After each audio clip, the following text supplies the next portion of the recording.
Ya, kembali lagi kita di Hidup Sehat. Pemirsa, seperti yang kita lihat ya bahwa ternyata jumlah positif COVID-19 ini semakin meningkat di Indonesia. Dan banyak sekali menyebabkan stres dan juga depresi gitu. Nah, ini mungkin sebenarnya memang stres dan depresi itu terjadi sama kita. Tapi bagaimana kita untuk bisa mengatasinya? Begitu. Sheila bisa mengatasinya? Gimana cara mengatasinya? Nah itu dia, kita harus membedakan dulu yang mana yang stres, yang mana yang depresi. Oleh karena itu kita udah ada narasumber kita yang lebih nyaman dipanggilnya dengan Dokter Argo ya, Dok ya, spesialis kesehatan jiwa. Selamat siang dokter. Selamat siang Sheila, Bekti, salam sehat jiwa. Salam sehat jiwa. Nah dok, ini kan sebenarnya orang-orang udah mulai jenuh di rumah nih dok, jenuh juga dengan COVID, udah mulai apatis dok. Nah ini ada fakta atau mitos nih dok, apa tuh Kak Bekti? Ya, jadi rasa tidak peduli dengan dan juga apatis terhadap COVID-19 itu membuat penyebaran virus malah semakin meluas dok. Ini fakta atau mitos dok? Ya, ini jelas adalah suatu fakta gitu ya. Fakta, wow. Benar. Karena ketika kita menghadapi suatu keadaan COVID-19 ini, kita tentunya perlu memilih sikap mental kita. Ada orang punya sikap mental yang reaktif. Nah, reaktif ini bisa dia agresif, panik, kemudian tegang, was-was, atau bisa juga seperti tadi, cuek dan apatis. Nah, tetapi yang perlu kita pilih sebenarnya adalah sikap mental yang responsif. Nah, responsif itu kemudian dia bisa menarik nafas sebentar, menilai situasi, kemudian memilih aksi apa yang akan dilakukan dan melakukan refleksi. Nah, dengan melakukan sikap mental yang responsif, maka kita akan bisa terhindar dari berbagai masalah kesehatan fisik dan juga kesehatan mental tentunya. Kita mah semuanya tuh kembali lagi kepada pikiran ya dok sebenarnya ya dok. Sekali. Jadi mental kita, jiwa kita tuh mempengaruhi kesehatan ya dok, benar gitu ya dok? Benar sekali seperti itu. Apa yang kita lihat, kita dengar, kita saksikan dan alami, itu akan mempengaruhi otak kita.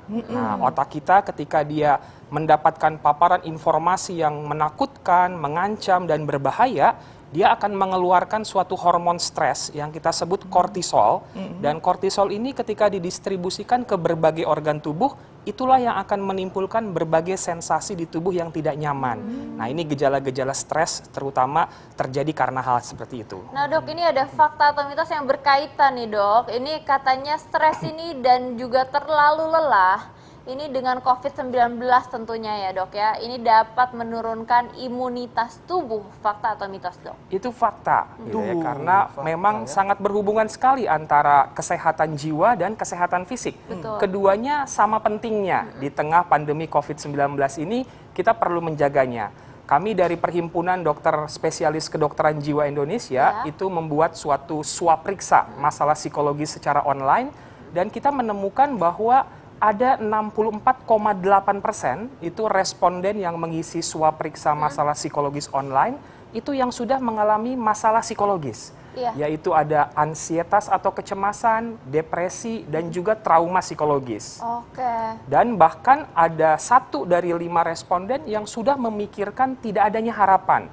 Memikirkan untuk menyakiti diri sendiri dan bahkan untuk mengakhiri hidupnya. Nah itu berarti perlu benar-benar dievaluasi tuh dok. Berarti apa yang stres yang biasa dan juga depresi ya dok ya? Benar sekali Dokter Sheila, itu perlu kita kenali. Jadi awareness di masyarakat mengenai pentingnya masalah kesehatan jiwa ini perlu semakin ditingkatkan. Perlu direfleksikan juga diri sendiri ya, bukan refleksi kaki aja ya dok. Nah, itu juga penting. Betul dok, itu kira-kira di umur berapa sih yang rentan gitu, seperti itu tadi gitu, yang mungkin gampang stres dan depresi seperti itu dok? Ya, di setiap kriteria umur dia cukup rentan. Artinya kita tetap harus waspada.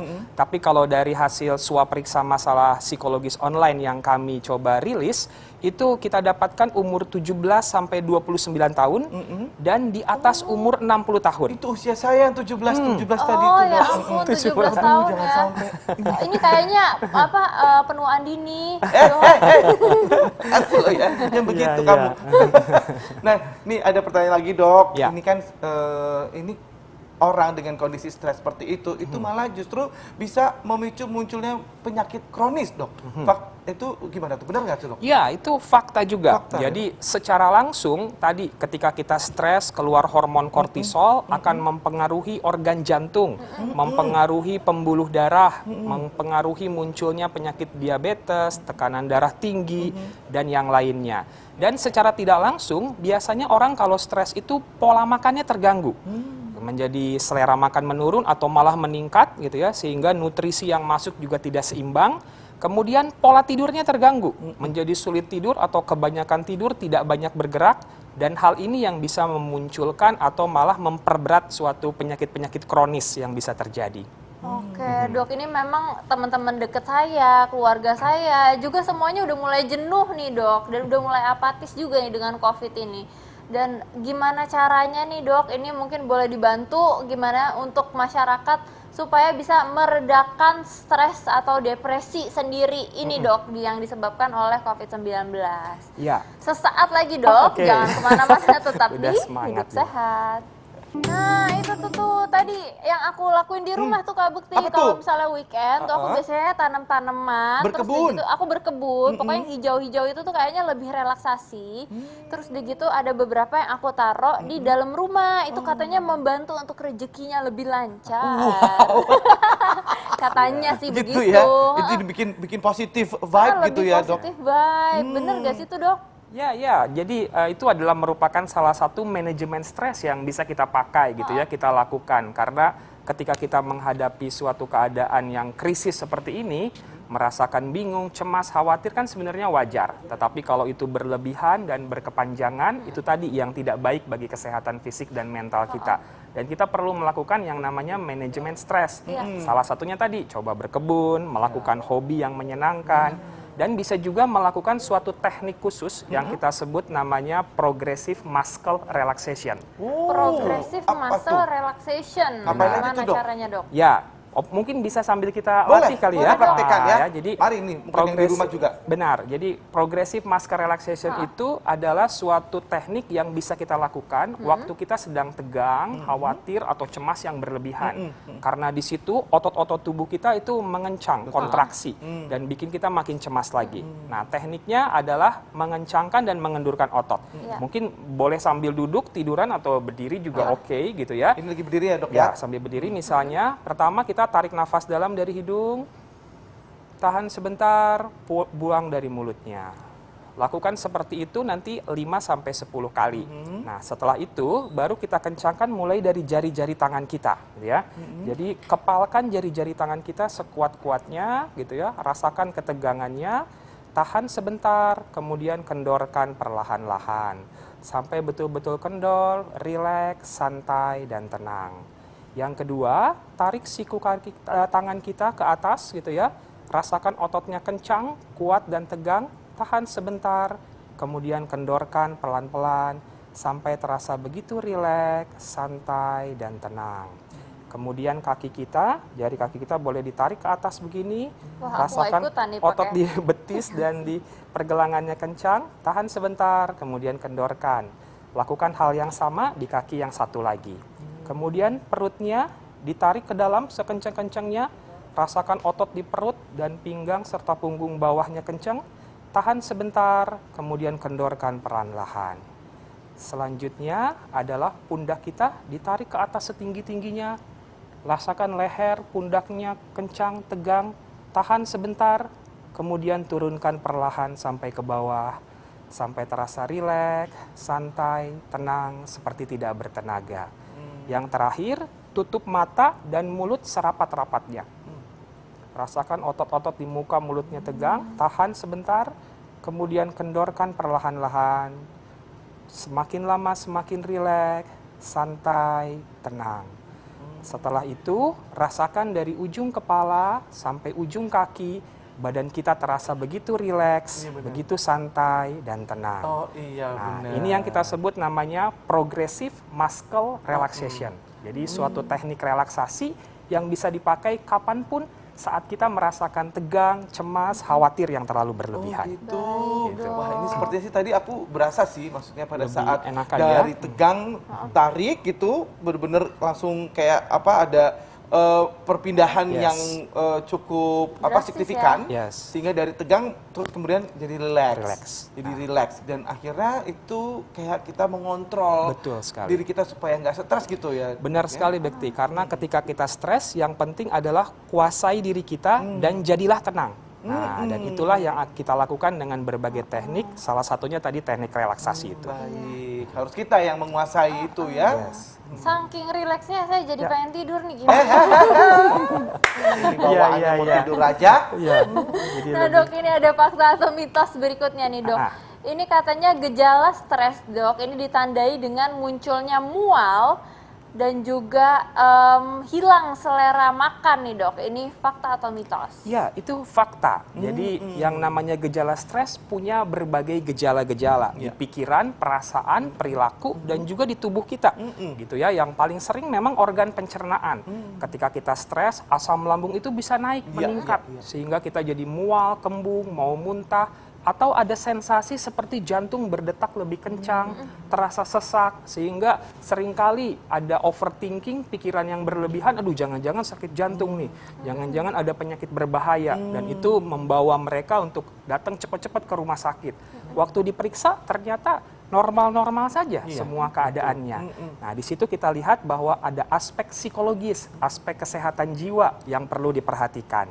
Nah, disitulah nanti perannya manajemen stres untuk bisa meringankan berbagai gejala tersebut. Baik dok. Nah, ini ada lagi nih fakta atau mitos berikutnya nih dok. Ini hindari informasi tentang COVID-19 ini terlalu berlebihan gitu.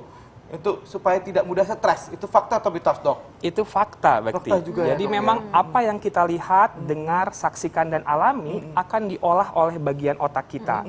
Ada bagian otak bagian depan namanya korteks prefrontal, dia menganalisa informasi ini. Kalau ini paparannya berlebihan, mengancam berbahaya, keluarlah tadi hormon-hormon stres yang kemudian menyebabkan munculnya berbagai gejala-gejala tersebut. Sehingga strategi mengatasinya adalah coba ambil jarak dari berbagai berita-berita berbahaya tersebut.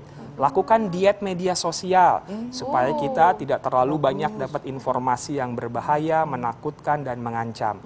Dan itu akan membuat kita menjadi lebih tenang tentunya. Itu kan hidup kita kan udah sosmed banget dok Iya. gitu ya kan hidup kita nih. Ini dietnya gimana tuh Iya. supaya bisa mengontrol itu gitu Iya. dok? Ada yang kita sebut digital detoxification gitu. Jadi digital detoxification Iya. adalah Caranya? merupakan suatu usaha yang direncanakan untuk menjauhkan kita dari hal-hal yang sifatnya digital.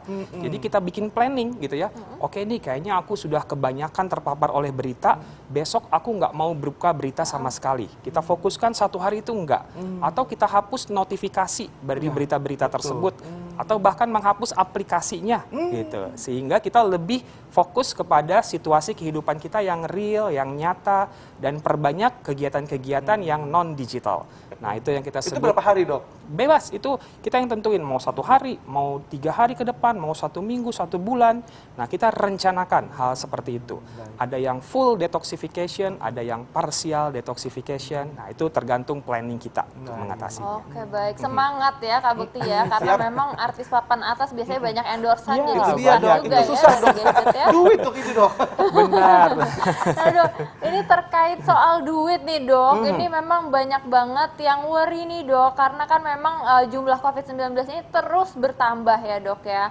Dan ini berarti PSBB-nya juga semakin panjang dok. Iya. Nah terus juga berarti roda ekonomi juga jadinya berputarnya telat nih dok. Betul sekali. Nah jadi makin stres nih dok. Gimana caranya untuk mengatasinya nih dok? Ya, artinya ada suatu situasi yang di luar kontrol kita. Nah, ketika kita mengalami hal yang seperti itu, ya let it go gitu ya. Yang kita bisa fokuskan adalah apa yang bisa kita kendalikan, yang bisa kita kontrol, yaitu respon kita menghadapi itu semua.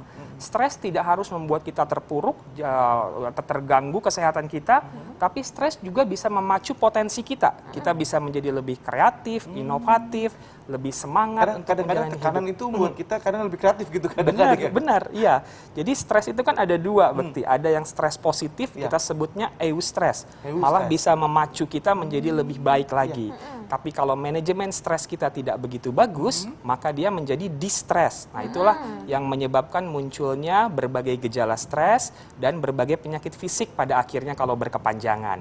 Nah, ini kalau misalnya nih dok, kita lagi banyak masalah gitu dok ya, itu boleh nggak kita mengignore atau kita, masalah keuangan misalnya, kita mengignore salah satu aja gitu, supaya nggak stres gitu dok? Ya, salah satu cara yang bisa dipakai seperti itu boleh-boleh saja, karena mengatasi stres itu katanya ada 4A. A yang pertama, avoid, coba hindari dulu hal yang bisa memicu stres. Yang kedua, alter, mengurangi beban stresnya dengan mengatur prioritas, waktu, kemudian minta pertolongan orang lain, mendelegasikan tugas ke orang lain gitu. Yang ketiga, adapt, beradaptasi. Oke, nih lagi banyak job, lagi banyak masalah, tapi aku tetap bisa santai dan menikmati hidup. Me time-nya tetap dapat gitu. Yang keempat adalah accept. Kadang-kadang masalah itu menimbulkan efek yang negatif dalam hidup kita. Kita terima bahwa hidup kita nggak selalu kemenangan, kesuksesan, kebahagiaan, tapi kita juga diizinkan mengalami kesedihan, kekalahan, kegagalan mungkin, tapi kita tetap bisa move on untuk melangkah maju ke depan. Wow, luar biasa ya. Dan luar mungkin juga biasa boleh banget apa ya. namanya, satu mungkin Ya. juga bersyukur ya. Syukuri bersyukur. apa yang ada. Oh, Hidup bagus suaranya, mic-nya mana ya? adalah anugerah. Iya kan, bagus sih. Bagus loh, dokter suaranya. Aduh, emang the best ini dokter Iya kejiwaanku nih. Ini pokoknya intinya berarti memang kita harus menerima aja keadaannya, accept seperti yang tadi, dan jangan terlalu overthinking. Karena memang bisa menyebabkan ke penyakit-penyakit fisik lainnya. Ya, Betul Kak Putri, sekali. ya. Baik, Terima Dok. kasih banyak dokter Argo Sama-sama. informasinya. Semoga Terima bermanfaat. kasih banyak. Ya, semuanya. Sukses selalu untuk dokter. Baik. Sehat-sehat selalu dan salam Salam sehat jiwa. sehat jiwa. Betul Wah, sekali. baik. Nah, ini tidak terasa sudah hampir 60 menit kami menemani pemirsa di rumah dan sudah waktunya kami pamit undur diri. Jangan lupa saksikan terus Hidup Sehat setiap hari Senin sampai Jumat jam 1 sampai jam 2 siang live di TV One. Saya Indra Bekti. Saya Dr. Sheila Salsabila. Indonesia hidup sehat. Bye-bye.